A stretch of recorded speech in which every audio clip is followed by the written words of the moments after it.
Good morning, friends. Now we are moving to SYB's unit number 3, that is communication skill. And in this chapter, the first topic is situational dialogues. As we know that language is used for means of communication, every day we come across several people and from a conversation with them we spend much of time consciously to listen or speak to others in daily course. We use language and perform numbers of communicative function. मित्र हो, भाषा ही खरं म्हणजे संभाषणाचं साधन असून या समाजामध्ये माणूस माणसाशी फक्त कशाने जोडला गेला असेल तर तो फक्त भाषेमुळे जोडला गेला आहे. भाषा जर समजा मानवाकडे राहिली नसती तर त्याच्यामध्ये आणि पशुमध्ये काही फरक राहिला नसता. We use language and perform a number of communicative function. आणि डायलॉग सुद्धा हा त्यातलाच असणारा एक अविभाज्य घटक. It is a inseparable part of language of daily life for living being and human being. When two or more persons come together, they form conversation or dialogue or on any of the situation. In our conversation, many times we do agree and disagree with people, accept or reject their views. जेव्हा दोन माणसं, दोन व्यक्ती एकत्र येतात, there must have an interaction and they used to speak and communicate with each other regarding sometime it is a positive conversation, sometime it may be negative, sometime it may be quarrelsome and sometime it is a friendly. But whatever kind of situation is there, the expressions liking and disliking both are included uh, in the dialogues itself. Appreciate or compliment somebody, etc. These expressions make us build individual or social relation with around with us. Conversation or situational dialogue specifically requires contain the topic's context to speaks about. There can be following purposes for the dialogue such as. आणि जेव्हा आपण dialogue या शब्दाचा अर्थच आपल्याला लक्षात येईल. Dia means two and log means language. The person to person use the language and that is a dialogue. Dia means this is a two person. दोन असणाऱ्या व्यक्तीतलं संभाषण that is a dialogue. Dialogue म्हणजे आपण generally जे पाहतो की hero आणि पिक्चरमधले जे आपण म्हणतो की हा डायलॉग आहे, तर that is not a dialogue, that is speech. एकटाच माणूस जो बोलतो तो डायलॉग होऊ शकत नाही. दोन व्यक्ती एकमेकामध्ये जे संभाषण करतात त्याला डायलॉग असं म्हटलं जातं. A simple greeting or social purpose. आपण एखाद्याला ग्रीटिंग करतो. Spending or killing time for social gathering. Giving and asking for information. एखादी माहिती मिळवणं असेल. Making formal dialogues of some situation. Sharing ideas in the form of conversation, discussion, debate, argument. काही ठिकाणी मग वकिलीच्या भाषेत जर पाहिलं तर आपण आर्ग्युमेंट म्हणतो. आणि वादविवादाचा असणारा मुद्दा असेल किंवा ज्याला वक्तृत्वाचा मुद्दा असेल त्या ठिकाणी आपण डायलॉग आणि संभाषणाचा वापर करतो. म्हणून in making successful conversation there need to be correct use of language and proper expression. आपली भाषा जी आहे ती शुद्ध असली पाहिजे. It requires vocabulary. त्याच्यासाठी आपल्याकडे शब्द भरणं असला पाहिजे. एक्सप्रेशन जे आहेत ते योग्य वेळेला वापरलं गेलं पाहिजे. आणि आपलं असणारं संभाषण हे प्रभावशाली असलं पाहिजे. In our daily life we converse with various people from different fields. खरं म्हणजे आपण वेगवेगळ्या विभागातील लोकांशी आणि संभाषण करत असतो. कधी बगीच्यामध्ये असतात, तर कधी हॉटेलमध्ये असतात, कधी बस स्टॉपवर असतात, कधी हॉस्पिटलमध्ये असतात, कधी पार्टीमध्ये असतात, तर कधी शेतामध्ये असतात. म्हणून the situation for the dialogues may be different, but still the language is always be there, and therefore the dialogues can be divided into the two types or the two forms, that is formal dialogue or the formal dialogue and informal or semi-formal dialogues. What is formal situation? Let's see. Formal सिच्युएशनबद्दल आपल्याला आणि थोडक्यात पाहायचं आणि मग आपण डायलॉगकडे जाणार आहोत. It is a conversation which is formed between a stranger. दोन असणाऱ्या अनोळखी व्यक्तींमध्ये झालेलं जे संभाषण आहे त्याला आपण फॉर्मल सिच्युएशन म्हणतो. The speaker and the listener just share the formal type of dialogues where personal or private matters are not included as to unfamiliar to each other. कारण या दोन व्यक्ती एकमेकाला ओळखत नसल्यामुळे व्यक्तिगत जीवनाबद्दल ते कधीच बोलत नाही, म्हणून याला फॉर्मल असं म्हणतात. हे the speaker and listener maintain polite dialogues and they show respect through their language and behaviour. त्यांच्या भाषेमधनं एकमेकाबद्दलचा आदर आणि आपल्याला दिसतो. Such conversation normally takes place in ऑफिसमध्ये आणि एखाद्या कंपनीजमध्ये, एखादी असणारं इंडस्ट्रीमध्ये, आणि जे रिलेशन्स आहेत तर ते सर्व फॉर्मल असतात. And there is no any interference of personal life, and therefore it is called as a formal situation. And the second one is a semi-formal. In this conversational type, limited extent can be part of dialogues, including greeting, inquiring, discussion. In such a situation, the acquaintance with the person is limited and they have met come across once or twice before a party or a train or in a bus or a function, etc. The dialogue between the two persons are not found intimate or close, and even they do not have easy to free sharing the views and ideas. म्हणजेच formal सिच्युएशनमध्ये आपण वरती पाहिलं आणि त्याच्यात असं आहे की ज्या लोकांचा अजिबात परिचय नसेल, पहिल्यांदाच भेटले असतील, तर त्यांचे जे डायलॉग्स आहेत ते आपण फॉर्मलमध्ये मोडतो.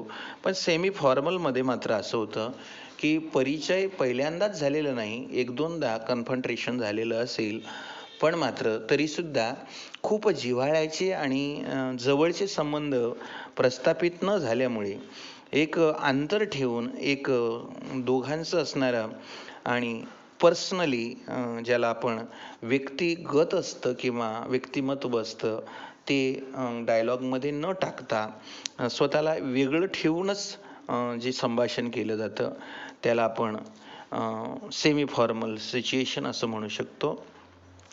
याच्यामध्ये the dialogues are formed just show courtesy, सौजन्य, प्रेम, जिव्हाळा किंवा आम्ही खूप चांगले आहोत असं दाखवण्यासाठी, आणि जे आपण एक मुखवटा घातलेले संभाषण असतं तर ते ह्या पद्धतीमध्ये असतं.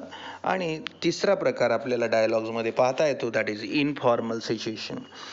इनफॉर्मल सिच्युएशनमध्ये जे आपण साधारण घरामध्ये, फॅमिलीमध्ये, मित्रांमध्ये आणि जवळचे असणाऱ्या नातेवाईकांमध्ये, आपल्या सवंगड्यांमध्ये, शेजाऱ्यांमध्ये जे संभाषण करतो त्याच्यामध्ये कुठलाही आडपडदा फारसा ठेवला जात नाही. The dialogue show the intimate and close relationship between the speaker. दोघांमध्ये एक जिव्हाळ्याचं अतूट असं नातं आपल्याला त्याच्यातनं दिसतं. Here the dialogue is freely expressed with keeping any reserve. आणि म्हणून ज्या संभाषणामध्ये राखून काही ठेवलं जात नाही त्याला आपण जनरली तशा प्रकारच्या डायलॉगला आपण इनफॉर्मल असं म्हणतो. म्हणजे एकूणच काय तर तिन्ही प्रकारामध्ये तुमच्या लक्षात येईल की अनोळखी माणसाबरोबर डायलॉग किंवा संभाषण करताना आपण जो पॅटर्न किंवा जी भाषा वापरतो ते म्हणजे फॉर्मल. जेव्हा थोडासा परिचय आहे पण खूप परिचय नाही तेव्हाही आपण काही अंशी मोकळं बोलत असलो तरी पूर्णतः त्याच्यामध्ये आणि मोकळेपणाने सुस्पष्ट असं काही वर्णन किंवा कथन करत नाही, आणि म्हणून ते सेमी फॉर्मल असतं. पण मध्ये ज्याच्यामध्ये कुठल्याही प्रकारचं असणारं आणि आडपडदा नसतो, ज्याच्यामध्ये कुठल्याही प्रकारचा असणारा संकुचित वृत्तीचा भाव नसतो आणि नातं किंवा त्या व्यक्तीबद्दल जो असणारा भाव असतो तो कुठल्या यत्किंचितही त्याच्यामध्ये किलमिश नसतं, अशा प्रकारे असलं तर त्याला आपण इनफॉर्मल म्हणतो. आता या ठिकाणी आपल्याला पेज नंबर 132-33 आणि पुढे पण SYBAच्या पुस्तकामध्ये फॉर्मल डायलॉगचे उदाहरण आपल्याला दिलेलं आहे. मी तिघं प्रकारचे एक डायलॉग आपल्याला फक्त सांगून दाखवतोय किंवा प्रेझेंट करतोय. Formal dialogue. Aryan said good morning how are you. Aryan म्हटला आणि नंतर अक्षय त्याला सांगतो I am very well thank you. What about you. And Aryan again answered that I am fine thanks. Akshay we haven't met for quite some times have we. मग तो म्हणतो की बघ रे बाबा आपण बऱ्याच दिवसापासून भेटलो नाही. It's a pleasure to see you. जर आपली भेट झाली तर it will be very much nice and pleasurable thing for both of us. And Akshay says it was a nice meeting you but I am afraid I have to go now. मला खरं म्हणजे तुला जसं भेटायचं वाटत होतं तसं, पण मला थोडंसं वाईट वाटतंय. कारण का की मला जावं लागणार आहे आता. Aryan I must leave. I hope you I will excuse. Aryan म्हटला की अक्षय तुला जायचं असेल तर तू निश्चित जाऊ शकतो. अजिबात काही तुला खजील वाटण्याचं कारण नाही. That's quite all right. I hope we can meet again soon. पण मात्र आता नाही, आपण केव्हा तरी भेटू. And then Aryan says yes we must. Yes I hope to so too. Yes please be done come over bye bye. So this is the dialogue that is formal. Akshay आणि आर्यन हे दोन असणारे मित्र आपल्याला इथं दिसत आहेत. आणि एक सांगतोय मला तुला भेटायचं आहे, आपण बऱ्याच दिवसापासून भेटलो नाही. पण मात्र तो या ठिकाणी त्याला फोर्स करत नाही किंवा जोर देऊन सांगत नाही, आग्रह करत नाही की तुला भेटलंच पाहिजे, काही झालं तू बाकीचं बंद कर, असं सांगत नाही. याचा अर्थ असा आर्यन आणि अक्षयमधला आणि अजूनही जो संबंध आहे दॅट इज फॉर्मल. आता पुढचं इनफॉर्मल आहे. Hello. Sita says what's lovely surprise. Gita good to see you after so long. तुला बऱ्याच दिवसापासून पाहिलं बरं वाटलं. Sita hi it's great to see you so long. Gita hi it's great to see you too. तुला पण पाहून बरं वाटलं, बऱ्याच दिवसापासून आपण भेटलो नाही. Sita says how are you and where you have been. अगं कशी आहेस आणि कुठे आहे तू आता. Gita just fine thanks. How are the things with you. काय चाललंय तुझं. Sita everything okay thanks.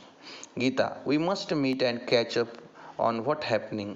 आपण असं करू, आपण भेटूया आणि खूप खूप गप्पा मारूया. Sita yes we must do that. आपण पण ते करूया. Wish I could have stayed longer but I must ran. मला खरं म्हणजे जास्त वेळ तुला द्यायचा होता, पण काय करणार, वेळेचं बंधन आहे. Sure see you sometimes bye bye. तर याच्यामध्ये सीता आणि गीतामध्ये जो आपण डायलॉग पाहतो आहे, तर याच्यामध्ये दोन्ही मैत्रिणींमध्ये एक there is a mutual understanding and they are very core friend. They are very deep colleagues of each other, and therefore there is a dialogue that is informal level. Some more example of dialogues have been given here.